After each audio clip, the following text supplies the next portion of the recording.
Hello everyone, welcome back to my channel. Today is my long overdue review for The Hod King by Josiah Bancroft, book 3 in the Books of Babel series, and my favorite ongoing series.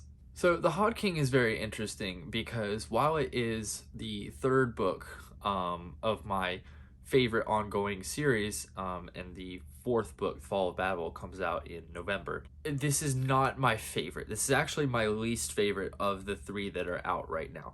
For me, this book suffered a lot from structural issues, not so much so that it actually took away from my enjoyment of the book. I love this book. Like, I just want to get that out there.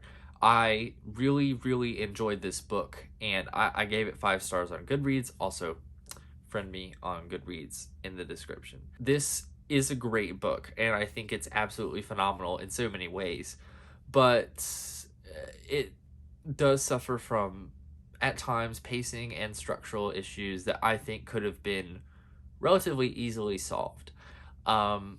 But that being said, I still really enjoyed this book, and maybe my expectations were a little bit too high because I had just come off of reading Senlin Ascends and the Art of the Sphinx, pretty close to each other, and then I read this right after reading Arm of the Sphinx. So Arm of the Sphinx is actually my personal favorite.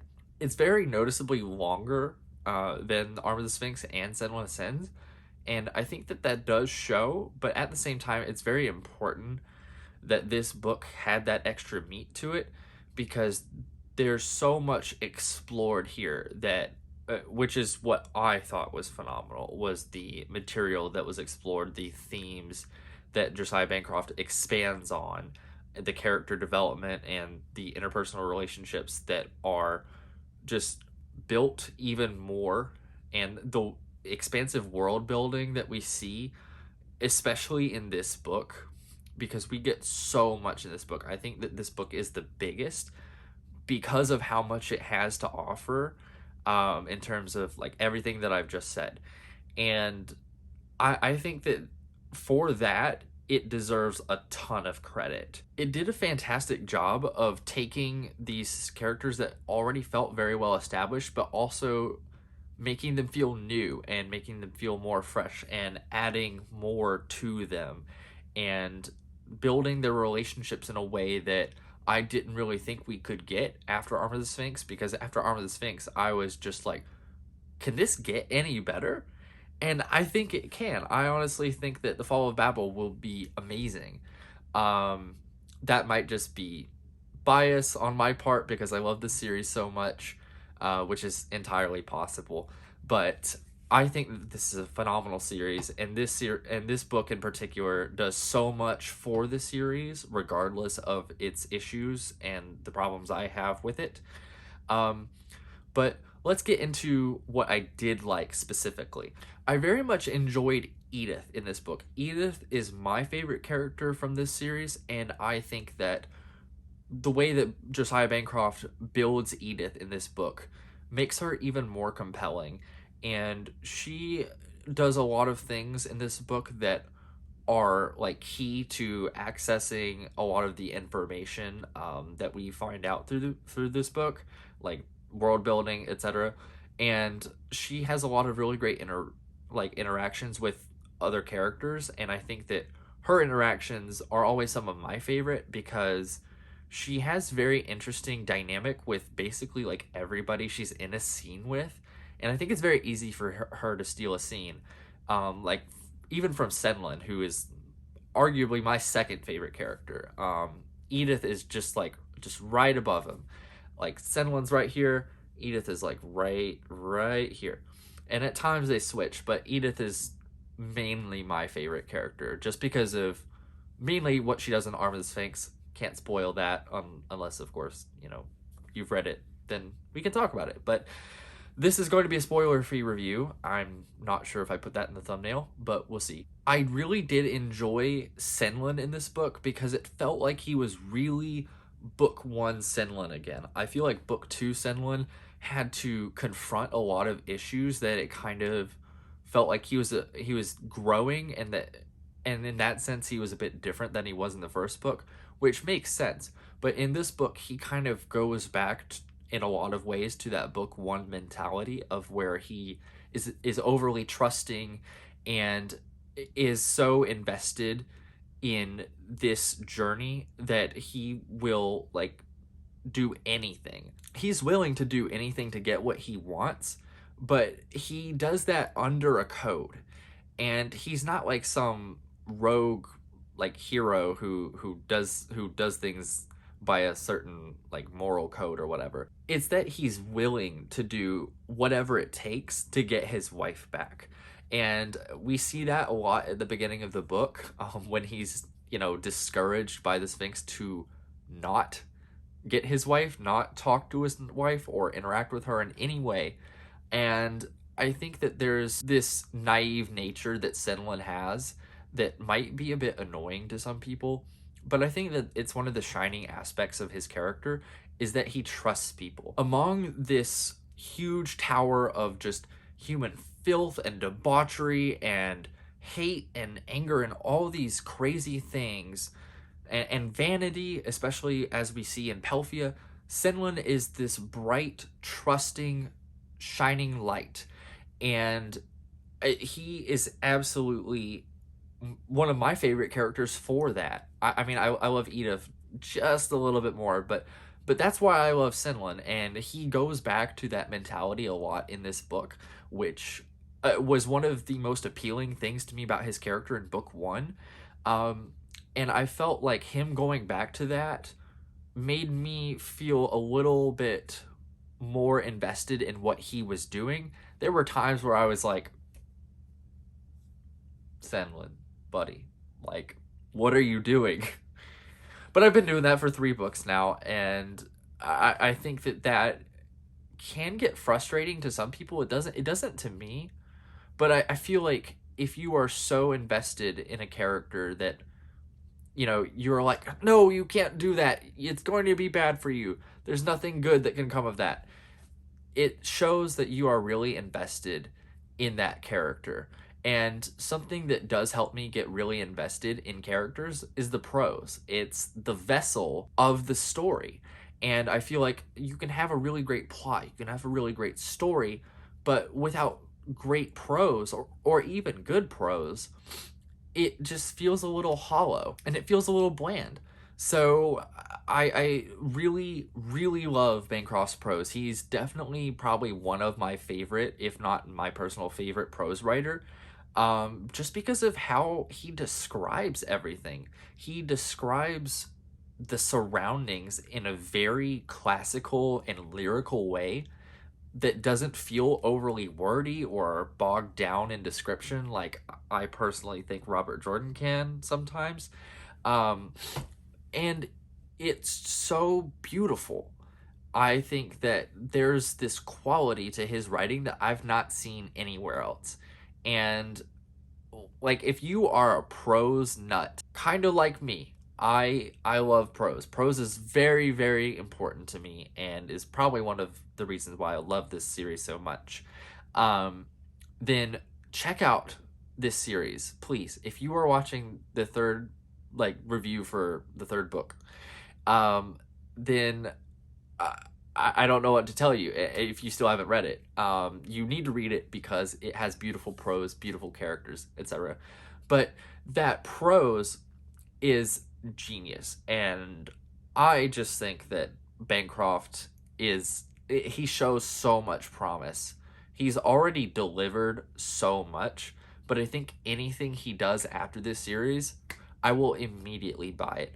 I will buy multiple copies of it just so I can give them to other people because I love his books and his work so much. Valletta and Iron are clearly the stars of this book, and even though they are not in the most interesting setting, that doesn't contribute at all to why I have some issues with this book.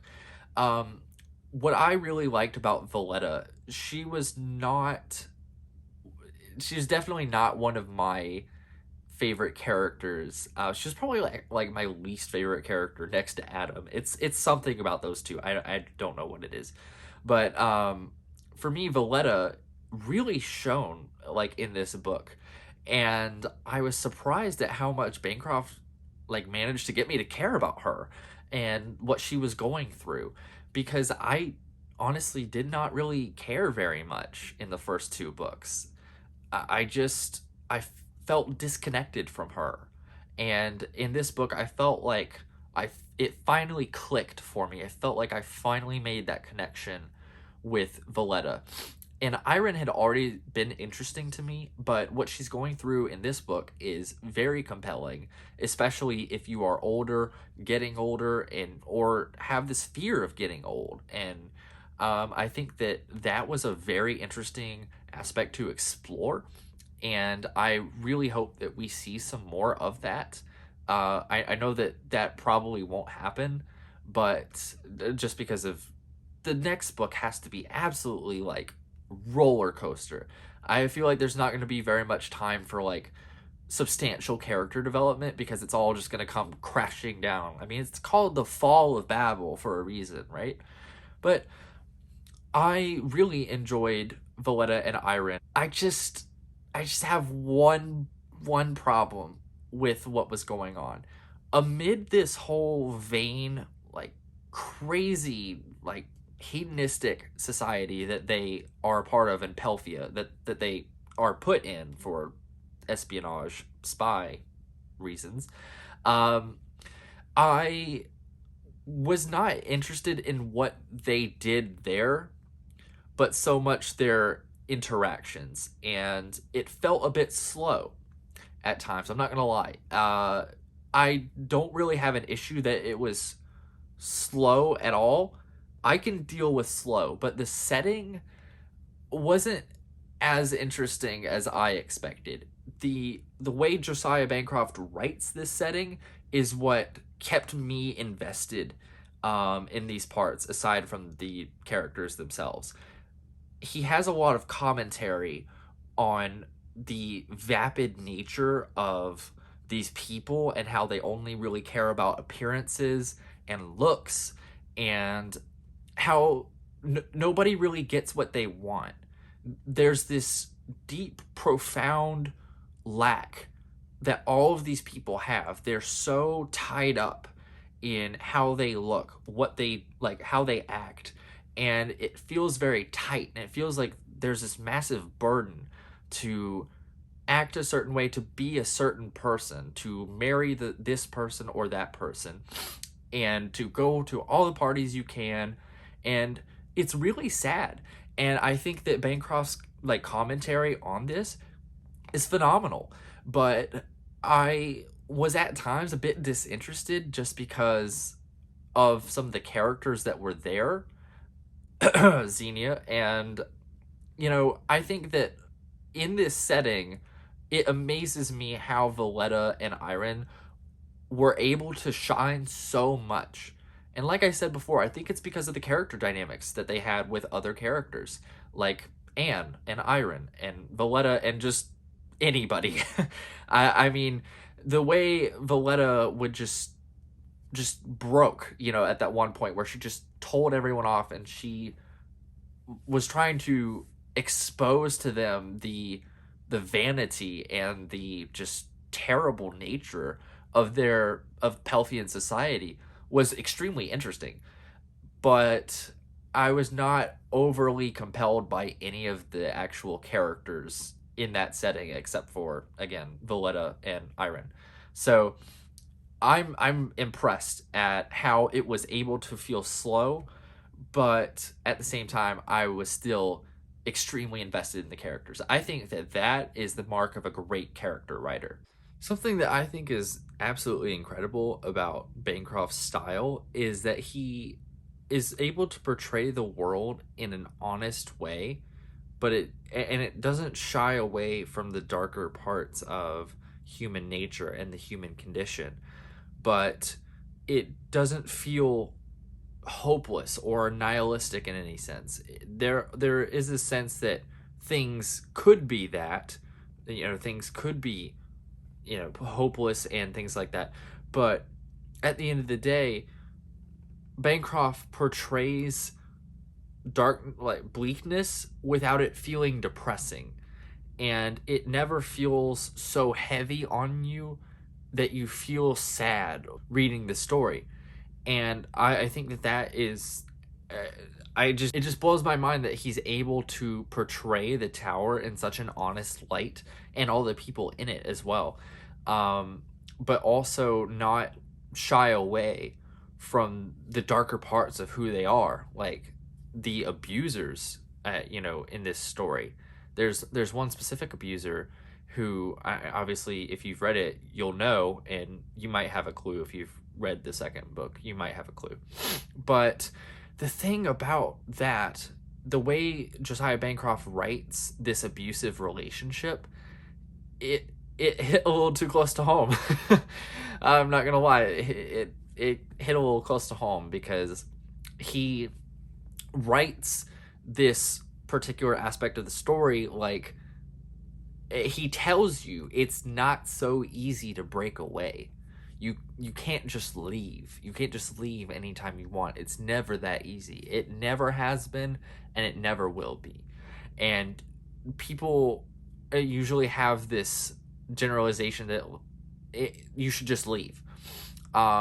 If you've ever been in an abusive relationship, or had an abusive parent, or anything like that, I mean, I feel like I can speak from both of those perspectives. So I just want to say that it feels incredibly realistic to me, and I felt in a lot of ways validated for my own choices. And I think that was a really fantastic way to write it. A lot of people are saying you've got to leave, you have to go, you need to come with us. And obviously, this person's going to reply, it's not that simple. It's not that simple, and it hurts, but it's never that easy. And that's what I thought was an incredibly mature take on Bancroft's part. And I am still surprised by that to this day. So I have to give him props for that, because it was amazing. And something that I sort of have an issue with is how this book is broke up into sections. Like, Senlin has a section, Edith has a section, and then Valletta and Iron have a section. I feel like because Valletta and Iron and Edith's sections all take place at the same time, that it could have been like a Valletta chapter, an Iron chapter, an Edith chapter, like whatever. Like, it could have been broken up a lot better. And I feel like that would have broken up some of the like slowness that you may feel, that I personally felt at times. It didn't bog down the story for me, but I think that the story would have flowed better had that happened, and had that been the way that the story was structured. Overall, I think it's great. That my biggest issue with this was structure. Beyond that, any issue I may have is very small and nitpicky.